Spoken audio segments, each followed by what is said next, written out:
பாஜகவை கொள்கை எதிரி என எதிர்த்து வந்த விஜய் கரூர் நிகழ்வுக்கு பிறகு பாஜக எதை செய்தாலும் அது குறித்து எந்த கருத்தும் சொல்லாமல் மௌனம் சாதித்து வருவதாக சிபிஎம் செயலாளர் சண்முகம் குற்றம் சாட்டியுள்ளார்.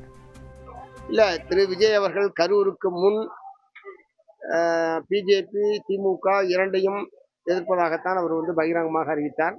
பிஜேபியை கொள்கை எதிரி என்றும் திமுகவை அரசியல் எதிரி என்றும் பிரித்து தெளிவாகத்தான் அவர் பேசிட்டு இருந்தார். ஆனால் கரூரில் நெரிசலில் ஏற்பட்ட அந்த மரணம், அது தொடர்பாக ஏற்பட்ட நிகழ்வுகள், அதற்கு பிறகு இறுதியாக அது மத்திய புலனாய்வுத்துறையுடைய விசாரணைக்கு அறிவிக்கப்பட்டதற்கு பிறகு அவருடைய அணுகுமுறையிலே மாற்றம் என்பது ஏற்பட்டிருக்கிறது. பிஜேபி எதை செய்தாலும் அதை பற்றி எந்த கருத்தும் சொல்லாமல் மௌனம் சாதிப்பது என்கிற ஒரு அணுகுமுறையை கரூருக்கு பின் அவர் மேற்கொண்டிருக்கிறார்.